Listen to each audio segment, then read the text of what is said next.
ओम नमः शिवाय। प्रिय दर्शकों, हाजिर हूं मैं पंडित ब्रजेश वशिष्ठ एक बार पुनः आपके बीच में आपके राशिफल को लेके। सीरीज शुरू किया था 3 राशियों के लिए, तो ये शनि का गोचर जो होने जा रहा है ना, ये बहुत ही कठिन है। वो 3 राशियां कौन कौन सी है? मेष, सिंह और धनु। मेष सिंह के विषय में बता चुका हूं, अब आती है बारी धनु राशि की।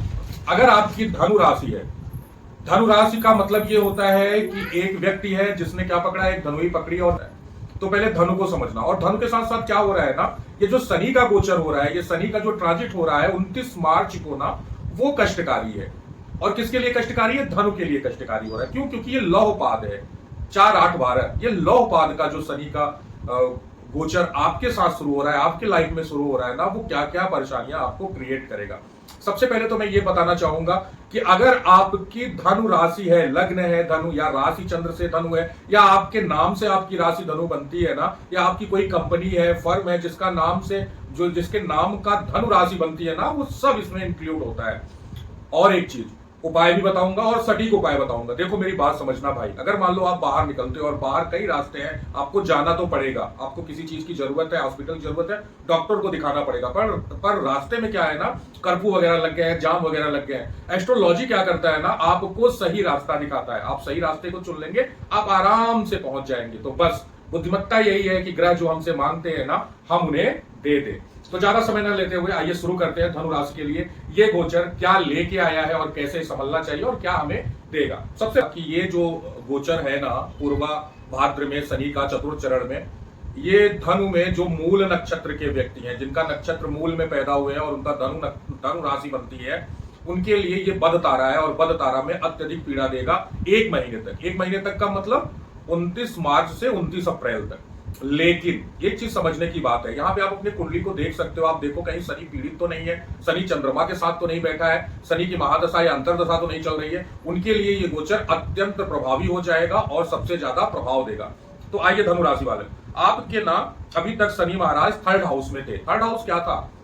3rd हाउस है आपका प्रेम। 3rd हाउस है जिसके प्रति आप आकर्षित होते हैं, या जिसके थ्रू आप लोगों को अपने प्रति आकर्षित करते हैं, वो क्या है? 3rd हाउस है। अभी तक 3rd हाउस क्या था? आपका डॉक्यूमेंट था। तो शनि वहां बैठे हुए थे, अपने घर में बैठे हुए थे। अब वो गोचर करके आपके 4th हाउस में आ रहे हैं, मीन राशि में आ रहे हैं। मीन राशि को समझना थोड़ा सा। मीन राशि उसे कहते हैं जहां पे कई विचारधाराओं का मिलन हो, और वो 4th हाउस में आपके हो रहा है। यानी ये एक परिवार है, और परिवार में क्या होता है? कई तरह की विचारधाराएं होती हैं। तो प्रॉब्लम कहां होने वाली है? परिवार में, कुटुंब में विवाद होगा, झगड़ा होगा और कलह की स्थिति बनेगी, जिससे आप मानसिक रूप से क्या होंगे? पीड़ित होंगे। माता को कष्ट होगा, अनायास आपकी माता आपके ऊपर गुस्सा करेगी, अनायास, कोई दिक्कत नहीं है, और वो गुस्सा आपको एंजाइटी देगा। हाँ, ये गोचर उनके लिए थोड़ा अच्छा है जो घर से दूर है। घर से दूर है, घर में सदस्य नहीं है, अकेले रह रहे हैं, तो आपको प्रॉब्लम नहीं होगी। नहीं तो घर आपका कलहकारी बन जाएगा, आपको प्रॉब्लम होनी शुरू हो जाएगी। दूसरा क्या समझना है? दूसरा ये समझना है भाई कि अगर आप कोई प्रॉपर्टी लेने को सोच रहे हो और लोगे भी, तो उसके कागज पत्तर को बहुत ध्यान से देखना, नहीं तो डॉक्यूमेंट्स में ना आप फंस सकते हो। आपसे गलत प्रॉपर्टी का चयन हो सकता है।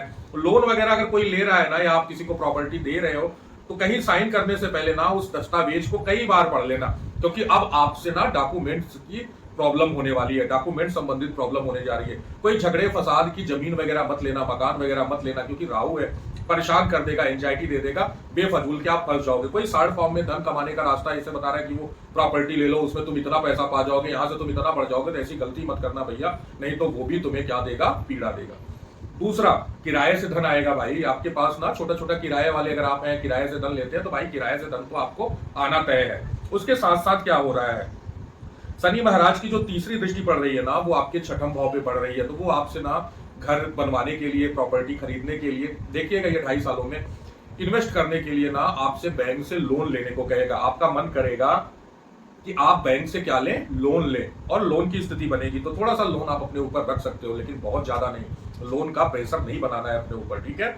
दूसरा क्या कर रहा है? रोग, गले में प्रॉब्लम दे सकता है। ध्यान रहे, अगर गले में थोड़ी सी भी प्रॉब्लम होती है, या गले या भाग में छाले वगैरह पड़ते हैं ना, अल्सर की समस्या दे सकता है, तो तत्काल डॉक्टर को दिखाना, नहीं तो ये बड़ी बीमारी का सूचक बन सकता है, ये बीमारी आपकी बड़ी बन सकती है। तीसरा, परिवार के लोग ना आपके ऊपर एलिगेशन लगाएंगे, आपके ऊपर एलिगेशन लगेगा, प्रॉपर्टी को लेके लगेगा। बहुत सही है, तब भी ये कहेंगे कि आप गलत हैं, एलिगेशन भी आपके ऊपर लगेगा।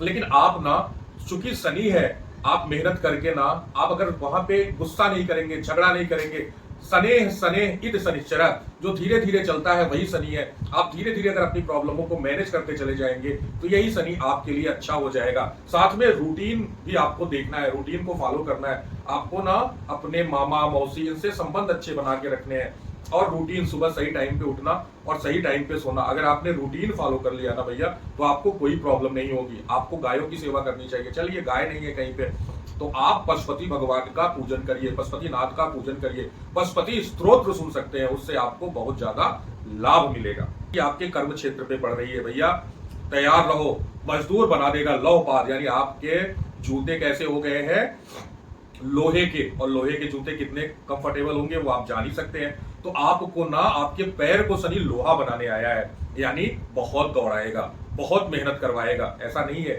ये मेहनत का अगर पॉजिटिव फॉर्म लो ना, तो आपको बहुत कुछ सीखने को मिलेगा। आपको इस दौरान ये समझ में आएगा कौन अपना है और कौन पराया है। तो मेहनत तो बहुत कराएगा। आप परेशान कहाँ होंगे, जब आप शनि के दुष्प्रभाव के चलते आलस्य में पड़ेंगे और अपने काम का बोझ अपने ऊपर इकट्ठा करते जाएंगे, और यही काम का बोझ आपको बड़ी एंजाइटी देगा, क्योंकि काम तो आपने इकट्ठा कर लिया, काम तो ढेर सारे आपको आ रहे हैं, क्योंकि आपको मजदूर बनना है और आपने उन सारे कामों को इकट्ठा कर रखा है, और ऐसे कामों को इकट्ठा कर रखा है जिसको एक दिन में पूरा करना चाहते हो और पूरा नहीं होगा, टाइम नहीं मिलेगा, तो आपको एंजाइटी होगी, आप जवाब नहीं दे पाएंगे। तो भैया वर्क को पर डे करना है और लापरवाही नहीं करनी। अगर ऐसा करेंगे तो ये शनि आपके लिए अच्छा रहेगा, बशर्ते अगर आप ऐसा नहीं करेंगे तो यही शनि आपके लिए क्रिटिकल हो जाएगा और बड़ी प्रॉब्लम देगा। यानी आपके कार्य क्षेत्र को खत्म भी कर सकता है, आपको आइसोलेट भी कर सकता है। अब यहीं से शनि की जो 10वीं दृष्टि है, 8, 9, 10, वो खुद पे पड़ रही है, आप पे पड़ रही है। यानी शनि क्या करेगा, आपको चमकाएगा। और व्यक्ति चमकता कैसे है, जब उसे घिसा जाता है। तो शनि यहाँ पे ना कुल मिला के आपको इन 2.5 सालों में ना घिसने वाला है, कायदे से घिसेगा और घिस के ना अनुभव दिलाएगा। सबसे बड़ी बात क्या है, उसे समझने की कोशिश करना। हम 4th हाउस पे ही आते हैं। 4th हाउस क्या है ना, अगर आपको संगम में स्नान करने का मौका मिले तो जरूर संगम में स्नान करिएगा। धनु राशि वालों, संगम में स्नान जरूर करिए। संगम के जल को लाइए, एक कलश में ना भर के व्हाइट कपड़ा लगा के, एक कलावा लपेट के ना उसे अपने घर के ईशान कोण में रखिए। आपकी पीड़ा क्या हो जाएगी, कम हो जाएगी। और शनि का सबसे बड़ा उपाय, घबराना नहीं है इस ढैया से, सबसे बड़ा उपाय, सैटरडे को ना जैसे गौधेली बेला हो, उस बेला में ना आपको सरसों के तेल का दिया पीपल के नीचे नित्य जलाना है। ध्यान रहे भैया, अगर 6 से 7 बजे के बीच में आप जलाते हो तो 6 से 7 बजे के बीच में ही जलाइएगा। ये नहीं कभी 8 बजे जला दो, कभी 9 बजे जला दो, कभी 5 बजे जला दो, ऐसा नहीं। शनि क्या है, न्यायाधीश है, तो रूटीन का फॉलो करना होगा। मूल नक्षत्र में पैदा हुए हैं, वो बंद तारा 1 महीने तक बहुत ज्यादा रहेगा। गाड़ी खराब हो जाएगी, गाड़ी में मशीनें खराब हो जाएंगी। अगर मशीनों का काम है तो गाड़ी आपकी उस तरह से नहीं चल पाएगी। अगर आपका गाड़ियों का काम है, गाड़ियों का बिजनेस है, तो वो ठप होने लगेगा, वो काम ही रुकने लगेगा। और अगर आप खुद की गाड़ी से चलते हैं ना, तो वो गाड़ी खराब होने लगेगी, कभी कुछ उसमें खराब होगा, कभी कुछ खराब होगा। एक्सीडेंटल योग भी 1 महीना, जिसका मूल नक्षत्र है और वो धनु राशि के हैं, तो 1 महीने एक्सीडेंटल के बड़े योग है। संभल के रहिएगा, नहीं तो एक्सीडेंट होने की संभावना भी यहाँ पे प्रतीत होती है। चोट चपेट लग सकता है, पैर में चोट चपेट आ सकता है, स्किन डिजीज आपके पैर के एरियो में फैल सकता है, जिसे कहते हैं फफलाना कर सकते हैं। इसी के साथ धनु राशि वालों, आपके राशि को विराम देते हैं, आगे राशि में चलते हैं। अगर वीडियो अच्छा लगा हो तो लाइक शेयर और सब्सक्राइब अवश्य करिएगा भैया। और बहुत बहुत धन्यवाद। हर हर महादेव।